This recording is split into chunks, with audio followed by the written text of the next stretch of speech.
Okay, I'm going to review the Algebra 2 Honors Quiz number 1. This is the first quiz in the course, and it involved add, subtract, multiply, divide, inverse functions, and composite functions.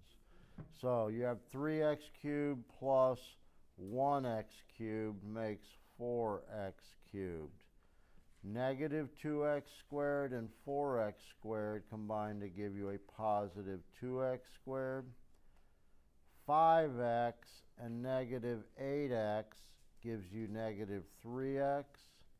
And finally, negative 7 and negative 2 combine to give you negative 9. So that should be the answer for number 1.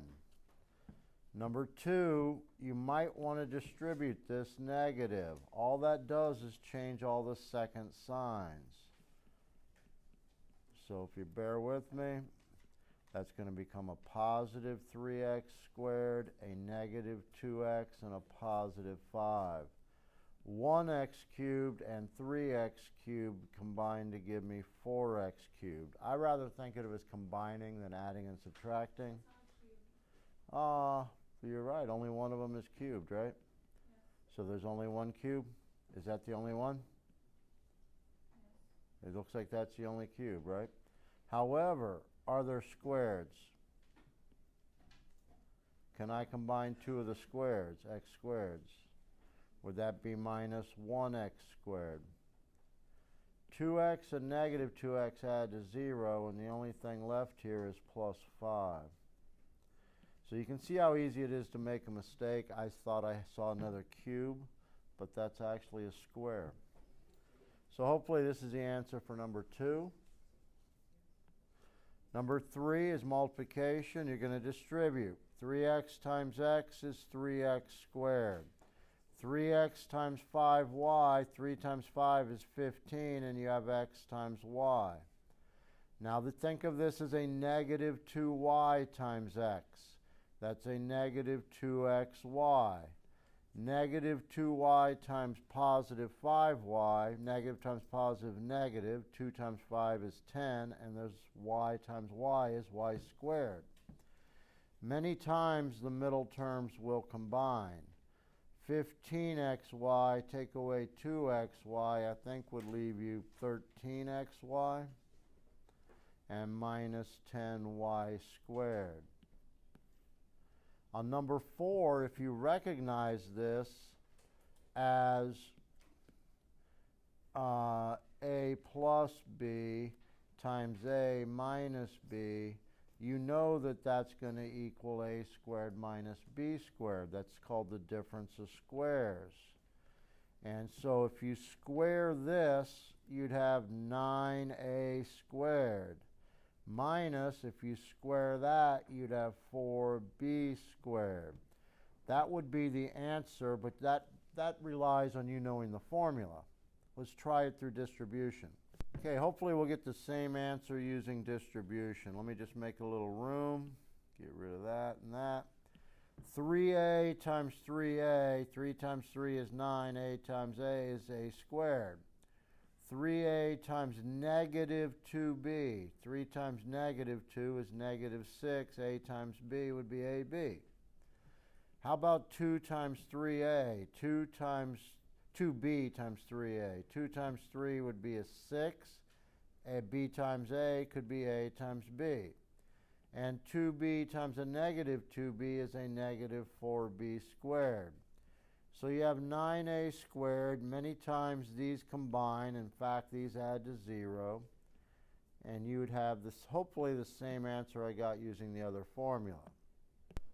Okay, there's 3 and 4. 5 is also multiplication. We distribute. Negative 3 times 2 is negative 6. X times x squared is x to the third. What's a negative times a negative? A positive. 3 times 5 is 15. X times x is x squared. Negative 3x times 2 is negative 6x. That should be the result for 5.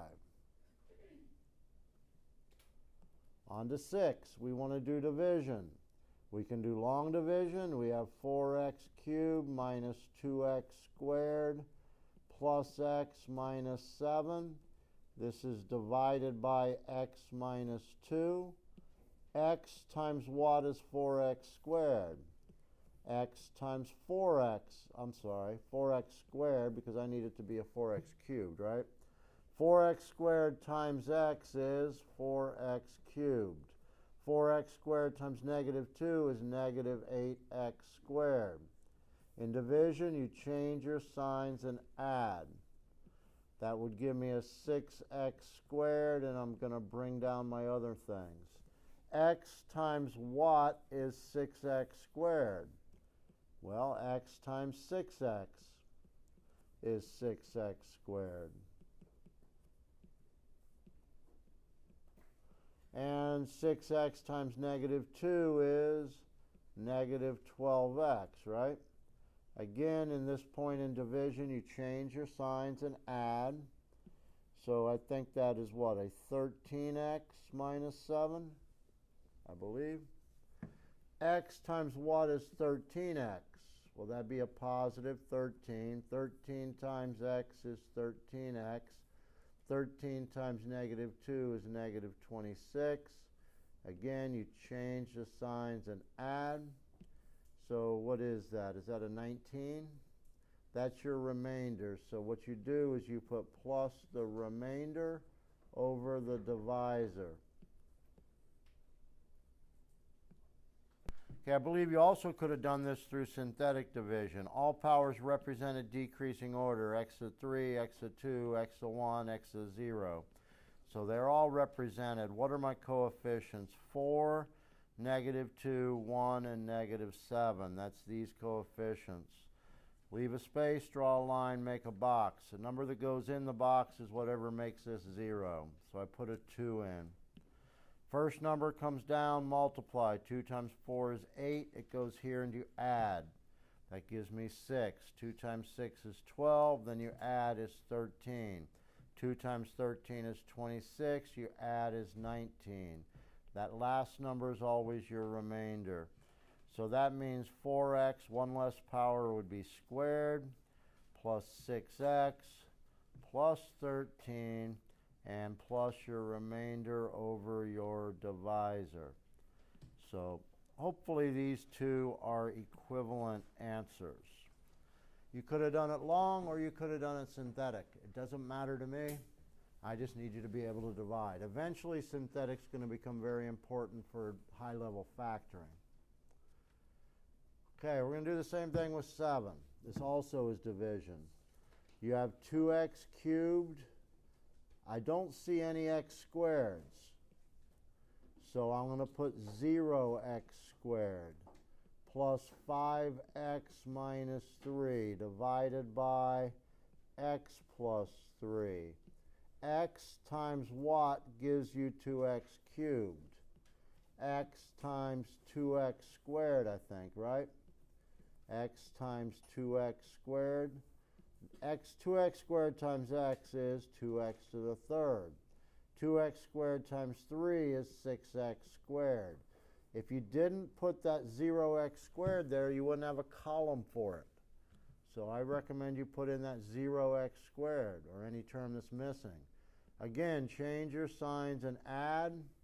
So you have negative 6x squared plus 5x minus 3. X times what is negative 6x squared? X times negative 6x is negative 6x squared. Negative 6x times 3 is negative 18x. Again, change the signs and add. I think that makes 23x and the minus 3. X times 23 gives me 23x, and 23 times this 3 is what? 69, I believe. Does that look right? Now I'm going to change my signs and add. I think that's a negative 72. So you put your remainder over your divisor. Now I could have put it as a minus instead of plus a negative 72. But you just always add the remainder over the divisor. Again, synthetic, your coefficients would be 2, 0, 5, and negative 3. Don't forget to put the 0 term in. Leave a space, draw a line, make a box. The number that makes this 0 is -3. First number comes down. Multiply -3 times 2 is -6, and I add. Multiply, I think that's 18, I add. Multiply is -69, and I add. That's your remainder. So that means 2x, 1 less power squared, minus 6x, plus 23, plus the remainder, which is -72, over the divisor. So again, I got the same answer whether I did it long division or synthetic division. On to 8. Are they inverse functions? Well, we could do a composite function, f of g, and see if they equal. If it just equals x, that means they're inverses. Or we could actually find the inverse. I don't know how you'd like to do it, so I'm going to do the composite function. I'm going to replace x. I took this thing and rewrote everything but x.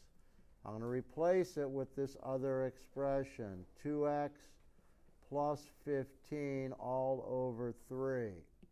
Well, it happens those 3's could cancel. So you get 2x plus 15 minus 15 all over 2, which is 2x over 2. Because it equals just x, they are inverses. Now we could also have, like I say, switched x and y and solved for y, because the next one's going to ask what is the inverse. Suppose I took this right here. It says y equals 2x plus 15 all over 3. If I was to change the x and the y, in other words, this y becomes x, that x becomes y. You switch x and y and solve for y. I'm going to multiply by 3. That gives me 3x equals 2y plus 15, because the 3's would cancel on this side. Solve it for y. You'd have 3x. You'd subtract 2y. I'm sorry, you don't want to solve for y. 3x, you'd subtract 15 and then probably divide by 2. Does that match the other one? Yes, so they are inverses. Again, how do you find inverses for number 9? You switch x and y, and you solve for y. So right now this thing says y equals x squared plus 3. I draw a line because I'm changing things. They're no longer really equivalent to the thing above it. So if I switch x and y, I now have this. Subtract 3 and take the square root. And that's your inverse. Properly written, you'd put f -1. That means f inverse. So I was really looking for something along these lines. I don't care about the notation quite yet. You don't have to use f -1 yet, but it will be coming up. Okay, we're going to move on to the last 3 questions. They give you f of x, they give you g of x. Down here at this first one, number 10, is f of g of 1. What is g of 1? If you put 1 into the g function, what would g of 1 equal? 2. So now I need f of 2. How do I find f of 2? I replace every x with a 2. You have to do the exponent first. 2 squared is 4 times 2 is 8 minus 6. So I think that makes this thing equal 2. First I found the g of 1 over here, and then I substituted it into the f. I'll make a little room so that I can do the next one. We want g of f of -1. What is f of -1? Well, you'd have to replace the x's with negative 1s. Negative 1 squared is 1 times 2 is 2. I think that becomes plus 3. It makes it a 5. Now I want g of 5. So I put the 5 in. G of 5 is going to equal 6. So again, first thing I did was I found f of negative 1 by plugging the negative 1 into the f function. Then I found g of that number, g of 5 in this case, and I got 6. Last question, they want f of g of x. That means you take your f function, you rewrite it, but you replace the variable with the other expression. So in place of the x's, I put x plus 1. Squaring it, you square the first, twice the product, square the last. If I distribute this negative 3, now I'm going to distribute the 2. 2x squared plus 4x plus 2 minus 3x minus 3. What did we get? We get 2x squared, right?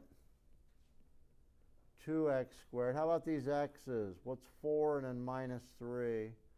Positive 1. And what's 2 and a negative 3? Negative 1. So these are how to do the problems on quiz number 1. I hope this helps.